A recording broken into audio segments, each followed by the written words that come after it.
Oh, a moment and time out with my friends, those that have been great supporters to the channel. How are you doing? Congratulations, a time like this. I'm always excited to come online to drop at least a word of advice, a word of comfort to whoever that's online or whoever that God will be bringing my way at time like this. And I want to believe that a word of advice that could come up as we talk on will be a blessing to someone. So I'm chilling out, receiving the freshness of fresh air as much as I can while we chat with my friends that will be online. And of course, as usual of me, I want to share chats. Good evening, welcome. Good evening from here anyway. I don't know what part of the world you're connecting with. I greet you. And I want to say this moment, I want my friends to be involved with the discussion of the day. And what I'm going to be talking about today is um,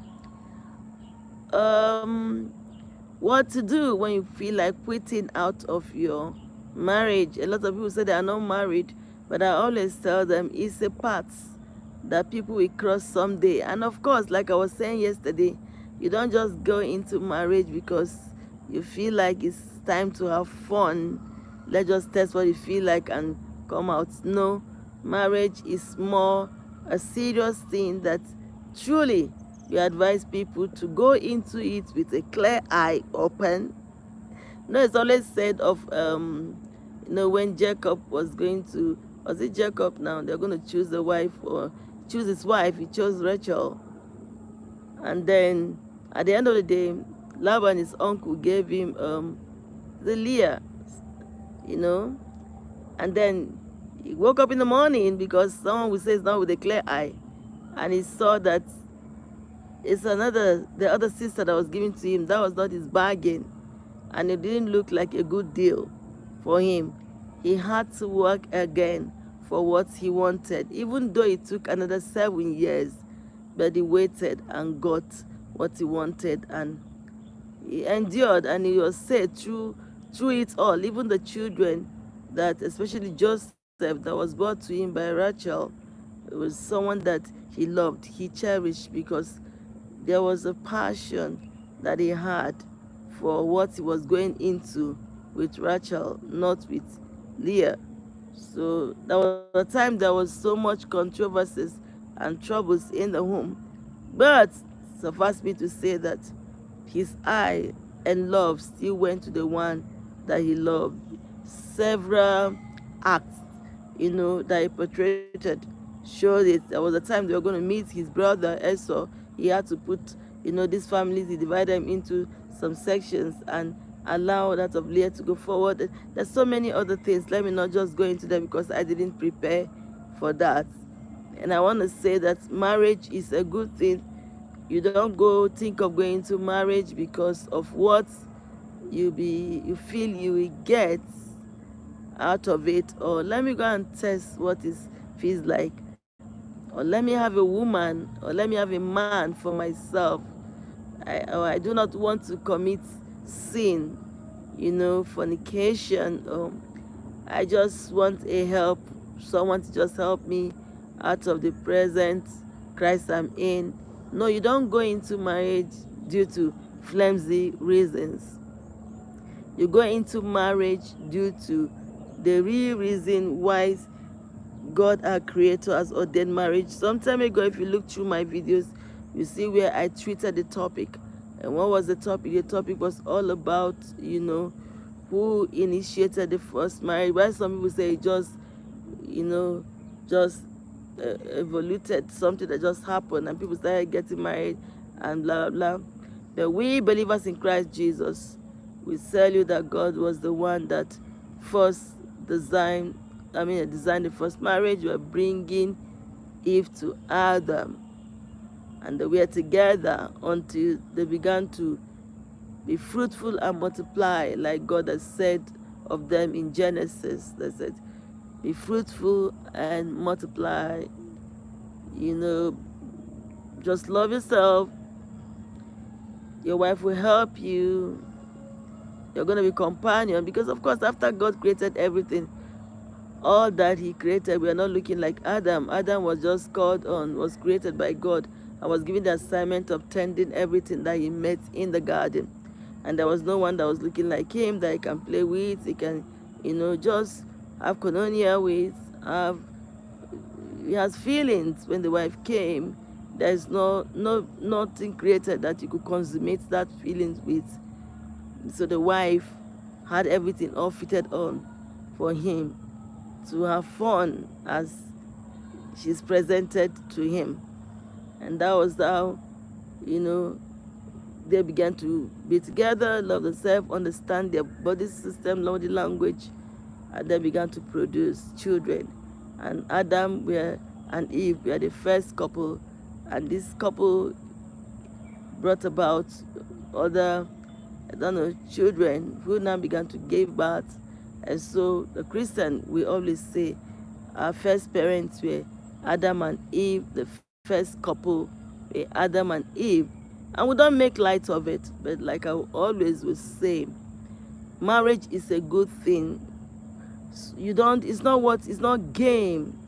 It's not one other relationship that you just do anyway, like you feel like. Marriage is not contracts.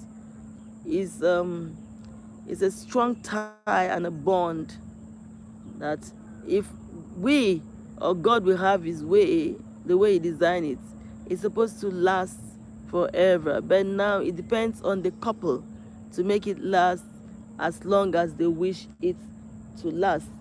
And so we always will encourage people to please do the right thing, just to make sure that it works. Everything that God created, he wants to work. And I want to say that we can make it work as much as possible. And so, just like every other thing, as you are going into something and you kind of discover that you could have a car and it start having problem, the best thing to do is find a way of like fixing it. The best thing to do is like find a way of fixing it. Yeah, find a way of fixing it and just making it work again. But if you do not, when you notice the problem, welcome, please stay on, let's discuss together. The topic of the day is when you feel like quitting your marriage. Sometimes people come to a point where they feel like quitting. What do I do? Every contribution is welcome. Every question can be answered. What do you do when you feel like quitting? Don't take it as a joke. If you don't know what to do, please go seek counsel from people that have passed through this road. And I want to assure you that whatever you're going through, some people that are older than you have passed through it in a time past. They have an answer to give to you. They have an answer to give to you. There are counseling sections you could look around for. If you're a Christian, there are your pastors, whatever it is that you believe, there's always someone up there in the leadership. Welcome, please like the life, and I appreciate your being there, right? I am all about saving one relationship. Every day my video goes out, I want to tell one person that they can make it in their relationship. They can make it in their union. And I want to say, when you feel like quitting out, don't quit. It's not time to quit. Someone once told me the confusion is so much that is killing me, that is taking breath out of me. I said I can understand. Because when it comes to people differently, truly, some people do not know how to handle it. Especially when you are pressed on all sides. The Apostle Paul tells us we are pressed on all sides, but we are not quitting, we are not giving up. We are not about to give up. Everything that looks so difficult and look as though there can be solution to it, there is always solution. So I encourage people always and all time, please, as much as possible, do not just quit because you feel like quitting. I read somewhere someone says to me, yes, you know what she did to me on my wedding day? She slapped me. She slapped me, and I made up my mind that that's the end of the relationship. Well, I said to everybody, say, you are right, you are right, you are right. The beginning example, I have tested of planting some crop or seed and allowing it, design for it to grow. Please, if you plant some seed, you might not know which will do well. The one you least expect to do well might just be the one that, might not do well. The one you least expect will not be the one that will not be doing well. The first day of your marriage, something happened, she slapped you, does not mean that the marriage has ended. We have to understand the reason why certain thing is done, and we have to address it. You have to give it time and understand and see if it's a problem that will last on.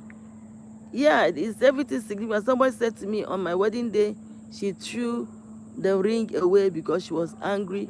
That's after they've gone home in the evening, she threw the wedding. The man kept telling me, I will never forget it. And the truth of the matter is that he says of her, I will never forget it. He never forgets, and every little thing he's grieved about it. They should not build their marriage on that center of because they threw the wedding ring away, because people change it. They can change. There could be something. There could be lots of factors that led to that. People can change. It's obvious that people can change.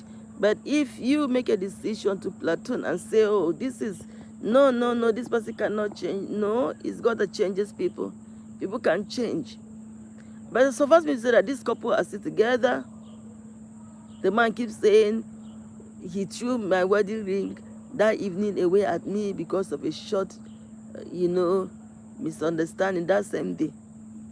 So, but they are enduring because the man refused to remove the picture of it through. So it has become a kind of stronghold that the enemy is using to allow for one little problem or the other in the marriage. This one says she slapped me. People change. I can personally tell you out of experience that people change, because even with time, myself, I have changed with time. And I'm still open. I'm learning. I want to change every day. I've been married. My husband has been married. And I want to say to us that truly people can change, and we are changing.